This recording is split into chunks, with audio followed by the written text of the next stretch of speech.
Dans cette vidéo, nous allons étudier l'approche finale. L'objectif de cette leçon est d'apprendre à réaliser un atterrissage sûr et précis sur le point d'aboutissement choisi. Les points clés permettant d'atteindre cet objectif sont d'arriver dans l'axe de piste, d'être situé dans le pinceau d'approche, d'avoir une trajectoire stable qui rejoint le point d'aboutissement choisi et d'avoir une vitesse stable égale à la VOA qui a été calculée. À ce stade de votre formation, tous ces points clés ont été étudiés et traités dans les vidéos de briefing précédentes, sauf le pinceau d'approche. Dans cette leçon, nous allons donc définir ce pinceau d'approche, parler de la façon d'y pénétrer et voir comment on y gère la trajectoire. Commençons donc par définir le pinceau d'approche. On a vu dans la leçon sur l'utilisation des aérofreins que pour un planeur à vitesse donnée, en l'occurrence ici la VOA, il y avait une pente de descente minimum, 0% d'aérofrein, et une pente de descente maximum, 100% d'aérofrein. Notre approche finale devant se faire à vitesse stable, notre pinceau d'approche sera donc forcément situé entre ces deux limites.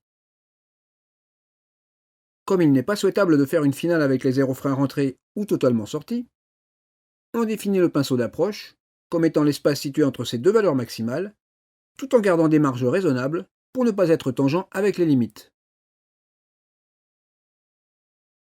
La valeur angulaire du pinceau d'approche et son épaisseur vont dépendre du type de planeur. Chaque planeur ayant une finesse, une VOA et une efficacité des aérofreins qui lui sont propres. Vous devez déjà avoir une bonne idée de cette valeur en fonction du type de planeur école sur lequel vous volez. Et ceci grâce à toutes les visualisations du point d'aboutissement de la trajectoire effectuées lors de vos vols précédents. Il faut cependant noter que même si vous volez toujours sur le même type de planeur, cette valeur angulaire du pinceau d'approche va varier et dépendre de la force du vent de face, puisque ce dernier aura une influence sur le calcul de la VOA et sur la vitesse sol. Mais rassurez-vous, une technique simple permet de tenir compte de ces variations. Parlons maintenant de la technique qui permet d'être bien placé pour rentrer dans le pinceau d'approche en finale. On peut considérer que le point d'entrée de ce pinceau d'approche est une fenêtre dans laquelle il faut passer à la VOA. La distance et la hauteur de cette fenêtre par rapport à la piste dépendent du type de planeur et du vent. La meilleure façon d'arriver à passer dans cette fenêtre, c'est de s'appliquer à bien réaliser la PTL. Nous avons étudié toutes ces règles de façon détaillée dans la leçon précédente.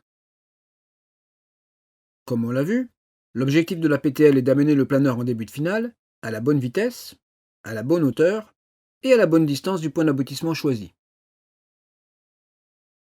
Pour résumer, l'objectif de la PTL est donc d'amener le planeur dans cette fenêtre qui constitue l'entrée dans le pinceau d'approche.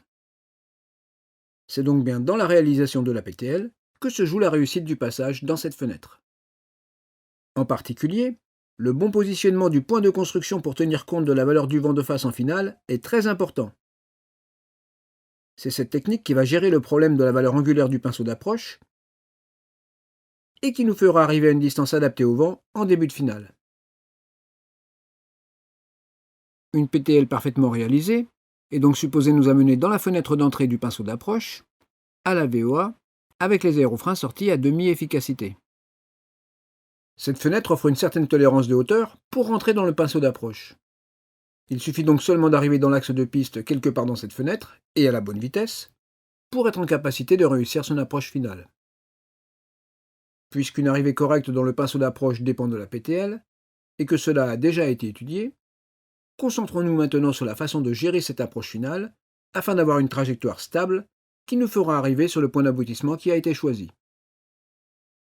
Une fois dans l'axe de piste à la VOA, il faut visualiser le point d'aboutissement de la trajectoire. Pour cela, il faut bien sûr avoir une trajectoire rigoureusement stable. Si la trajectoire aboutit sur le point d'aboutissement choisi, bravo, on ne change rien et on se contente de maintenir la stabilité de cette trajectoire. Et si par contre la trajectoire n'aboutit pas exactement sur le point d'aboutissement choisi, on va corriger la pente de descente en faisant varier l'assiette tout en régulant la vitesse avec les aérofreins, comme cela vous a été enseigné dans la leçon sur les changements de trajectoire à vitesse constante. On aura donc une nouvelle valeur de braquage des aérofreins. Si cette nouvelle valeur de braquage permet de maintenir la VOA et la trajectoire stable vers le point d'aboutissement, on la maintiendra constante sans se préoccuper de sa valeur si elle n'est pas proche du braquage mini ou maxi. Si on subit des petites déstabilisations pendant le reste de l'approche, on fera les ajustements d'assiette et d'aérofrein nécessaires sur le même principe, et cela jusqu'à l'arrondi. Pour résumer, lors de la PTL, la demi-efficacité des aérofreins est préaffichée en début d'étape de base. Cela nous donne un potentiel de correction équivalent, tant vers le haut que vers le bas. Mais lors de l'approche finale, en dehors des butées, le braquage des aérofreins est libre. Et on maintiendra la valeur affichée permettant de conserver la VOA, suite à un éventuel ajustement d'assiette pour rejoindre le point d'aboutissement choisi. Cette méthode fonctionne si bien sûr on est à la VOA, et si celle-ci reste stable. Si ce n'est pas le cas, il va falloir gérer la vitesse, en jouant de façon conjointe sur l'assiette et les aérofreins. Pour cela, reportez-vous aux vidéos sur l'utilisation des aérofreins.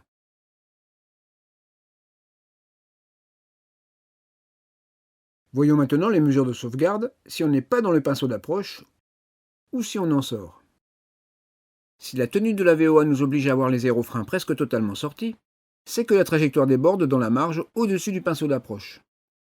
Et si le point d'aboutissement de la trajectoire est largement au-dessus du point d'aboutissement choisi, c'est qu'on est ou qu'on va sortir du pinceau d'approche. Dans les deux cas, il faut alors une correction forte de la trajectoire de descente qu'on appelle rattrapage de plan. Votre instructeur vous en fera une démonstration. Cette manœuvre consiste à faire varier l'assiette à piquer pour que la trajectoire aboutisse avant le point d'aboutissement, tout en sortant les aérofreins complètement. Cela va permettre de creuser la trajectoire, ce qui est le but recherché, mais cela va aussi avoir pour conséquence de faire augmenter la vitesse au-delà de la VOA. De retour dans le pinceau d'approche, on oriente à nouveau la trajectoire vers le point d'aboutissement choisi, mais on maintient les aérofreins totalement sortis jusqu'à ce que la vitesse régresse à une valeur proche de la VOA.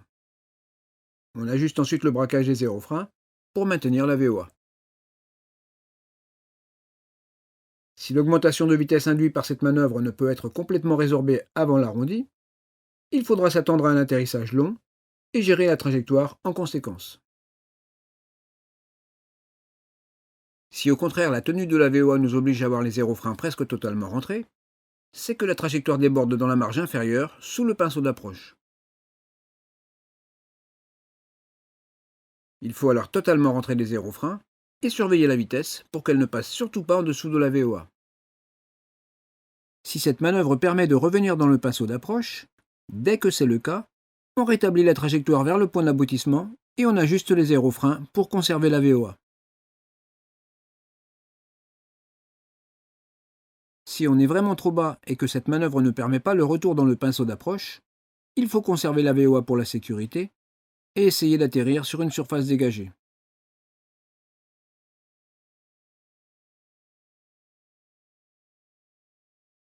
Pour bien réussir une approche finale, il est donc très important de regarder quelle valeur de braquage des aérofreins est nécessaire pour garder la VOA. Si cette valeur est proche de 0% ou 100% d'aérofrein, c'est qu'on est rentré dans une démarche située en dehors du pinceau d'approche, et qu'il faut rapidement faire une des corrections que l'on vient de décrire. Dans tous les cas, il est bon qu'après l'atterrissage, vous fassiez un bilan de votre finale, et en particulier que vous évaluiez le braquage moyen des aérofreins que vous avez dû adopter pour tenir la VOA. Vous en tirerez des enseignements qui vous serviront à mieux apprécier la pente du pinceau d'approche lors de vos prochains atterrissages.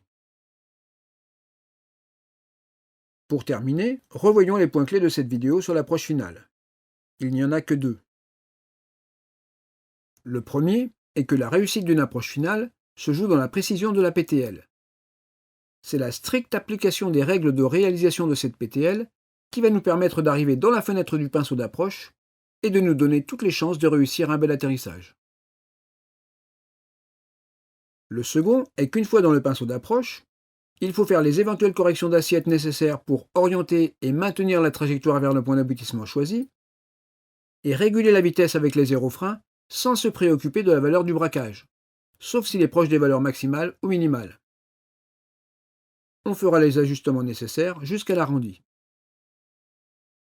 Dans cette vidéo, nous avons parlé de l'approche finale.